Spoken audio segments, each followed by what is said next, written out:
Okay, we've just had the morning session of day 2 of Tranche 2, Phase 2 of the Undercover Policing Inquiry. We started off with James Wood Casey, who was representing Albert Beale, Gabriel Bosley, Jane Hickman, Claire Hildreth, Hilary Moore, Rebecca Johnson, Robin Lane, Dave Morris, Jeff Shepherd, Paul Gravitt, Helen Steele, Martin Lowe. I mean, it's basically Hodge Jones and Allen. Representing Hodge Jones and Allen clients. It related a lot to London Greenpeace, the deployment of undercover officers into that group, which was pretty significant. It was that's Bob Lambert, what John Dines infiltrated, also Coles infiltrated. It was incredibly powerful submissions, as they all tend to be. He talked about the way in which undercover police infiltrated London Greenpeace and shaped the direction that it was going. I'm just trying to bring up my notes, but I don't know if everybody's noticed now, but like Twitter's really difficult to go back through now. It just doesn't work properly. Anyway.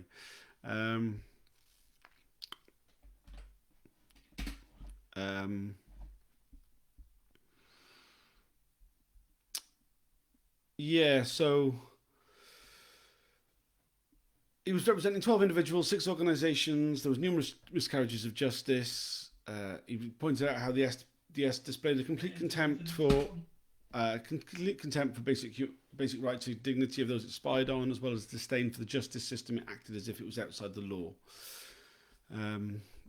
As well as London Greenpeace, he talked about the Women's Peace Movement, the Trafalgar Square Defendants Campaign, which was after the poll tax, and various groups involved with animal rights, including London Animal Action and the London Boots Action Group.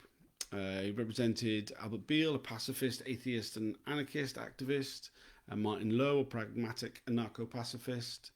He talked about Dave Morris, who spoke then later on. He spoke about Helen Steele at length.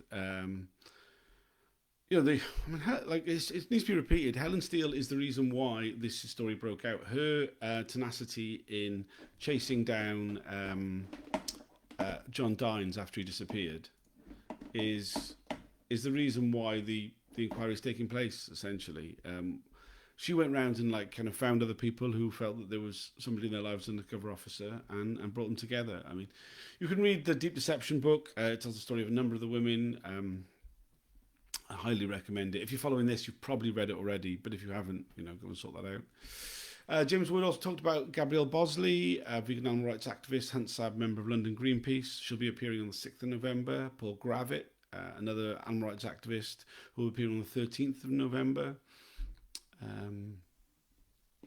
Talked about how London Animal Action was targeted by Andy Coles, HN1, known as Matt Rayner, HN26, Christine Green, HN60, Dave Evans, as well as loads of corporate spies, which obviously isn't being covered by the inquiry, but the corporate spies, in this case, those who worked for the vivisection and fur industry, were really significant.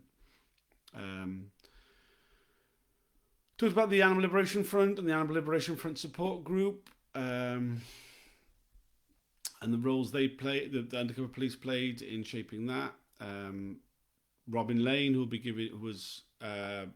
he was the press officer for the support group. He'll be giving evidence on the 12th of November.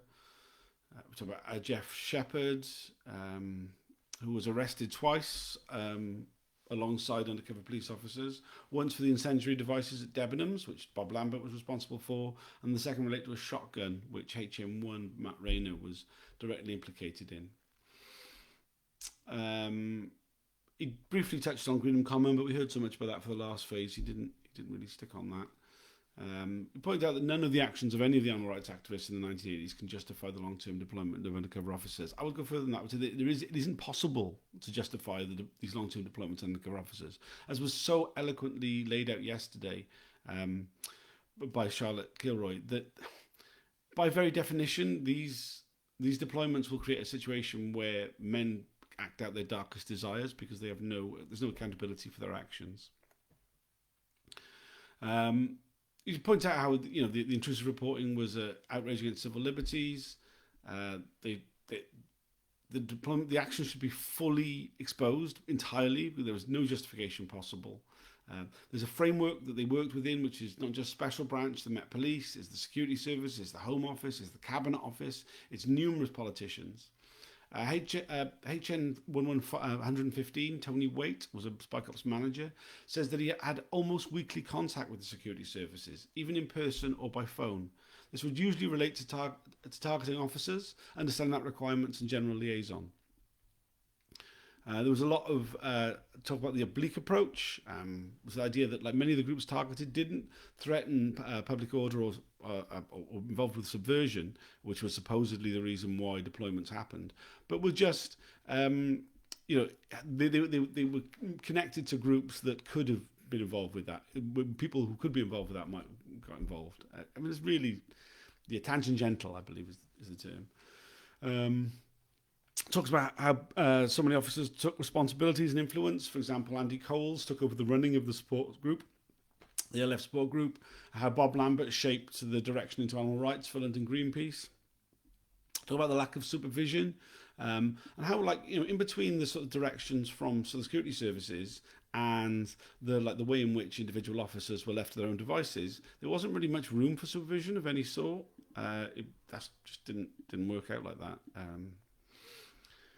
This was quite unprecedented. I'll talk about the targeting of vulnerable persons and how it was a really key element of that tactic. We've heard in the past from Neil Wood, the former drug undercover officer, who said that manipulating vulnerable people is undercover work. That's what undercover work is. You find a vulnerable person and then you kind of use them to infiltrate other people. I talked about how so many of the undercover cops pretend to be much younger than they were, how they groomed people, both sexually and just other forms of grooming. They were all at least 5 years younger than, all their identities were 5 years younger than they actually were. They would take advantage of whatever means possible to target groups, using the most manipulative tactics you can imagine. Misleading courts became a regular occurrence, hence so many miscarriages of justice. They were given the guidance they could act with impunity, and they would always be supported by their superiors. Talks at length about the Debenhams improvised incendiary devices that were planted in July 87 in Debenham stores in Luton, Romford and Harrow, which caused 4 million in fire damage and 4.5 million in trading losses. They stopped selling fur, though. Bob Lambert was intimately involved in planning and execution of that. He planted the bomb himself in Harrow, which the CCTV was taken by the police and destroyed. Never been seen since. He denies his involvement, but it's very blatantly obvious. It was a very long section of the evidence being laid out, which was very damning, incredibly damning. But there's very little of his own evidence from that time period. Given Bob Lambert was delivering huge amounts of written evidence, written reports to his superior officers during that July 87 period, there's very few of his reports. It's like they've been, the inquiry's been able to get hold of. It's like they destroyed those ones because it incriminated him. The CCTV, particularly incriminating. Was Jeff Shepherd and Andrew Clark were convicted of this. Yet Bob Lambert, who was, key to it all, managed to get away scot-free. And in fact was commendated. And his role was used to justify the continued funding and status of the Undercover Policing Unit. He claimed that Helen Steele had been involved in that campaign, which was a complete lie. He claimed that she did various illegal things, all of which it appears that he did. Every accusation is a confession. That seems to be the way it works. Heard about Chris Bale, who was convicted of criminal damage with Bob Lambert in 85. Lambert invited him around his house, got him pissed, got him stoned, then convinced him to come with him to a butcher's shop where someone else broke a window. Then this other person and Lambert got in the car and drove off whilst Chris was left behind to be arrested by a plainclothes police officer. It seems like fitting people up like that was a really key part of how Bob Lambert operated. Remember, Bob Lambert is considered the best of the SDS and the standard to which all other officers should be judged. Jeff Shepherd accompanied Bob Lambert to an arson attack on a building owned by Biorex, who are a vivisection company. He said it was Bob's idea, and he was the instigator of the action. He was the person who carried it out. Jeff was just there as a lookout.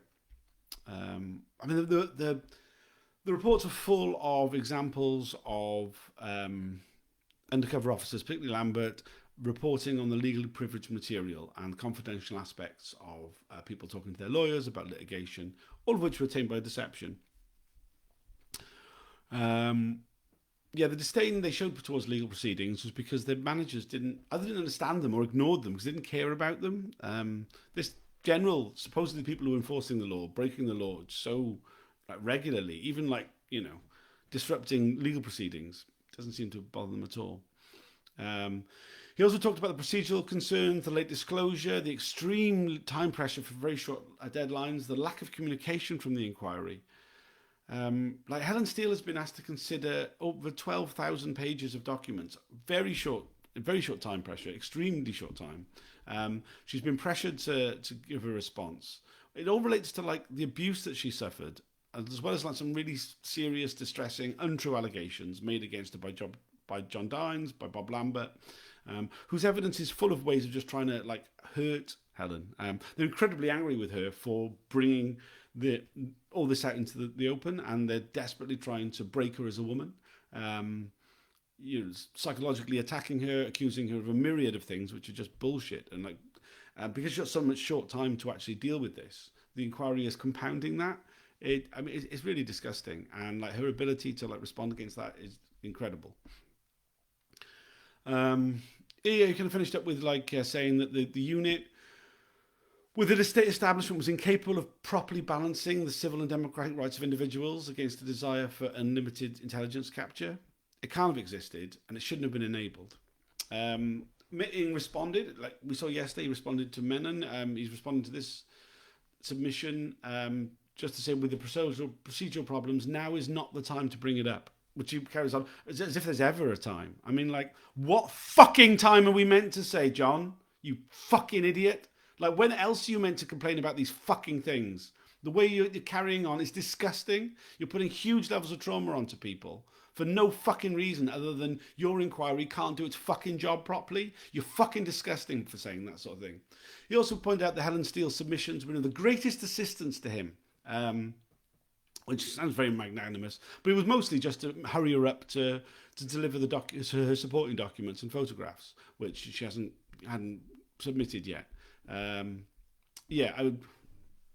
was really offended. I was really fucking offended by his comments, and he needs to take a look at himself. He needs to take himself into a corner and have a fucking word with himself, because that sort of behaviour undermines the entire process and just makes us view him with contempt. I don't see how anybody who's aware of how the process is going on can behave like that. It's disgusting.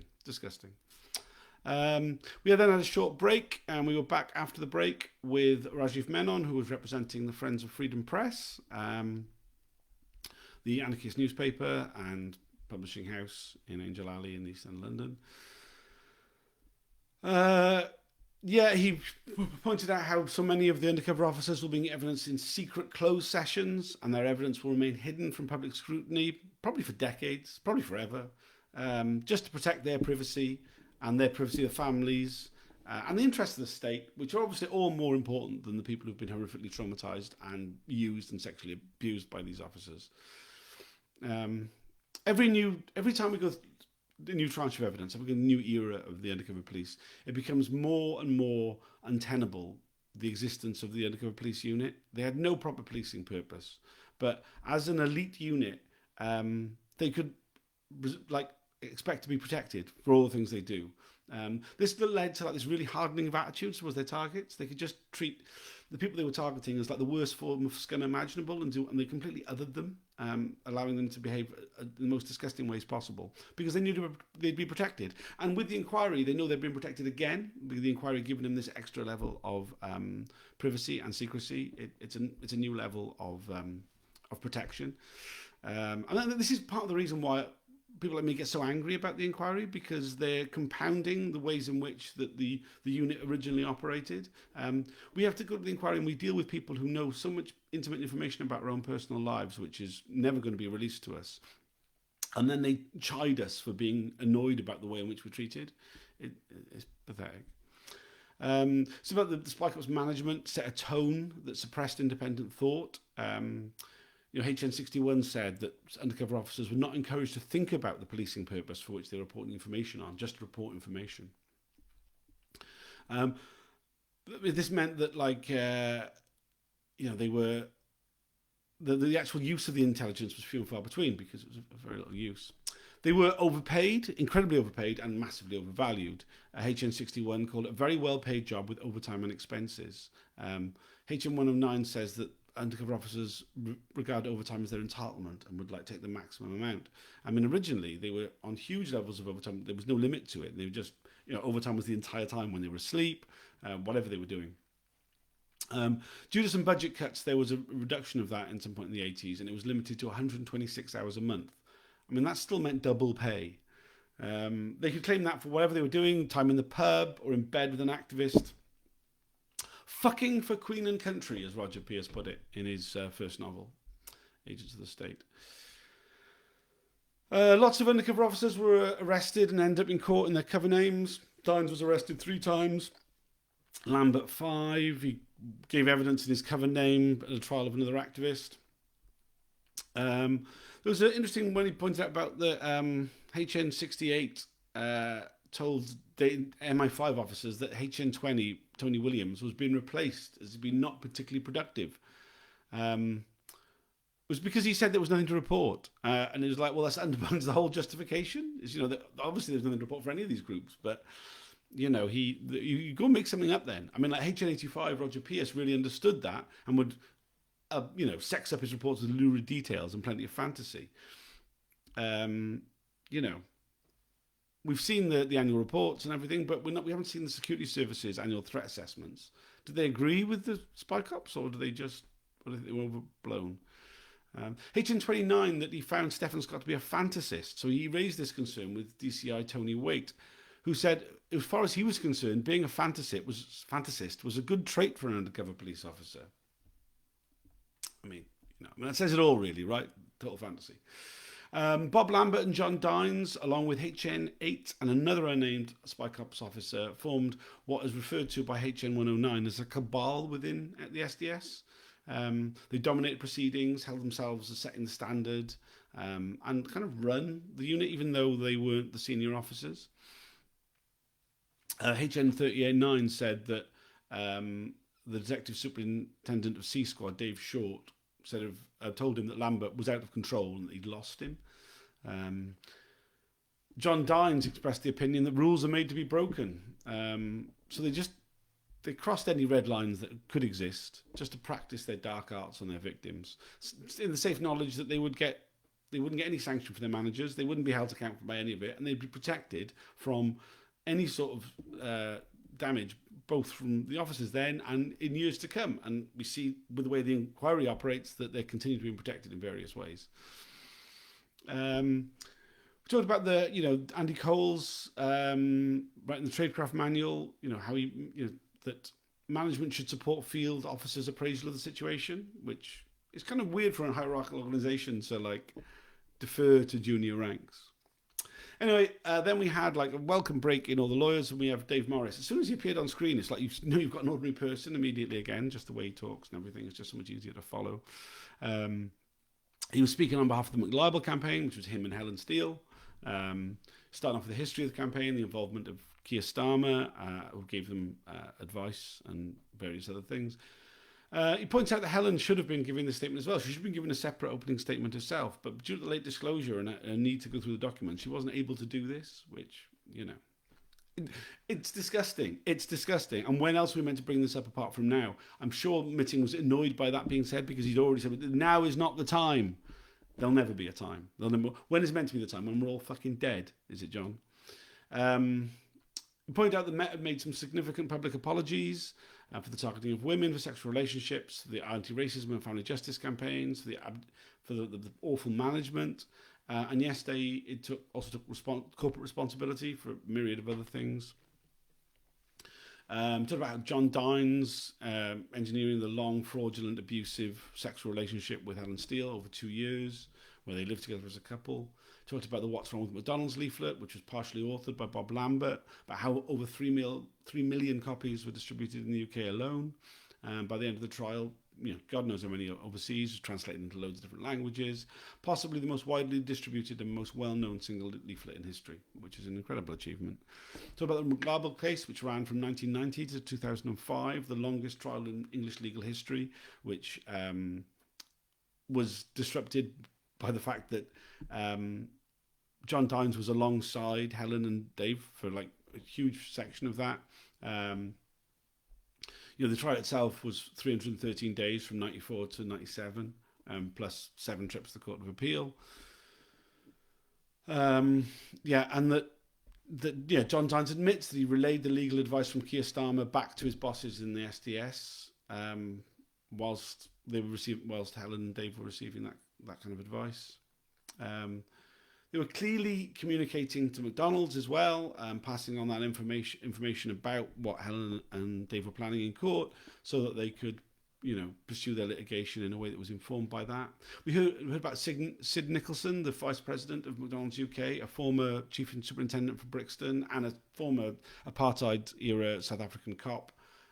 He stated that all his security personnel in McDonald's were ex-police officers, and if he needed any information on protesters, he just asked his former colleagues, and they were more than willing to pass on that information.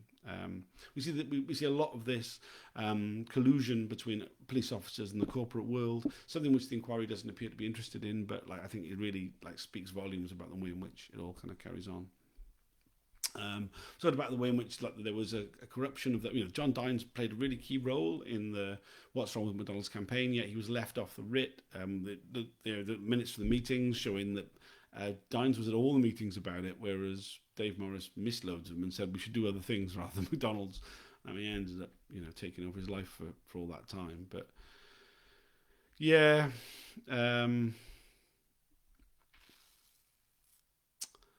He ended off by pointing out the stress to Helen Steele throughout the McLarble case was exacerbated by the fact that her partner, John Dines, was faking a breakdown and disappearing, and she was really worried about him, and he was manipulating her to put her off from doing the job that was in front of her of dealing with this massive legal case. It was obviously cynically manipulated in order to have the maximum possible effect on her life. You can't get, we've said a few times in various different forms that, you can't get more evil than some of these people. And John Dines' behaviour is just so horrific. And just, all the effort she put in to trace him out of genuine concern, which turned into this whole process. It's insane. Then we had Peter Weatherby representing the Hunt Sabs. Pointed out that none of the deployments could be justified in any way. He quoted Andy Coles saying that misleading a court is something done by criminals and government ministers alike. We shouldn't be squeamish about the ends justifying the means. These people have no respect for the law. Typical police officers, maybe. Points out what a chilling effect the undercover police have on lawful activity. The next generation are going to be left wondering if the people next to them are who they say they are. This is a huge impact we all feel when we're raising awareness about the undercover police, is that it has that effect of just people being worried about the people around them, which is a horrific event and thing. I talked about how violent the experience of hunt saboteurs in dealing with the hired thugs that the hunts would employ. So much so that the Spycops managers were kind of concerned about sending their undercover officers out on hunt sabs because they knew the violence they would receive from the hunt supporters. He quoted Nick Herbert, went on to be an MP. Nick Herbert, who, when he was political director of the British Field Sports Society, said, "From now on, we're going to start hunting the saboteurs," which happened. Hunt saboteurs have been murdered by the hunts. Beaten really badly, repeatedly. If you're unfamiliar what it's like to be a hunt saboteur, ask around. The way you actually disrupt a hunt isn't by being confrontationally violent. It's about setting a false trail, using horns to get the hounds to go a different direction, all these sort of things. The hunt generally responds by sending their terriermen to beat the shit out of people, drive into them, use shotguns on them. They shoot up the vehicles.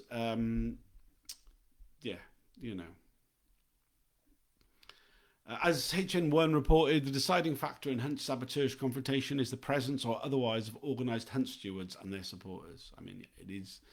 From a public order point of view, the threat of violence these days comes from supporters of the hunt rather than the saboteurs. This was on record repeatedly at the time. I mean, there's a reason why hunting was banned many years later, but yet still badly enforced because hunt sabs have been othered. Like I was saying earlier about other things, they're not viewed as citizens in front of the law, worthy of respect. They couldn't use the public order excuse. Then the undercover cops used this idea that the Hunt Saboteurs Association was a speculative access point to get at the Animal Liberation Front, but it doesn't take into consideration any ideas of proportionality. The justification's spurious at the best of times. Quoted Andy Cole saying that immediately after his deployment, that without getting your hands dirty, your chance of correctly identifying an ALF activist is very low. Peter Weatherby, repeated a line that we've heard from many people, but I think it originates from the Police Spies Out of Lives. This was abuse committed by multiple officers. It was not a few bad apples. It was institutional misogyny, and that's just a fact. Then we had San Jacobs representing Sharon Grant, OBE, the widow of Bernie Grant, and Stafford Scott, who was involved with the Broadwater Farm Defence Campaign. Talks about how targets were selected by Spycops officers remaining opaque. That HM 109 claims managers weren't involved in directions for targeting. And they came from S Squad and C Squad, or directly from the security services. HN 61 has no recollection whatsoever. HN 15 says there was consultation with the security services, but it was run past the SDS managers as well. It was clear that the very concept of police accountability was viewed as problematic by Special Branch. So reporting on justice campaigns was a deliberate objective. It wasn't collateral reporting, as some have claimed. This was what they were interested in. They claimed that there was no active reporting on MPs, yet reports on Bernie Grant and other members of Parliament were frequently supplied to the security services by undercover officers. HN 115 states he can't remember whether any guidance was given to undercover cops about reporting on elected politicians, but he thinks it's unlikely because it wasn't the practice of Special Branch to report on elected politicians.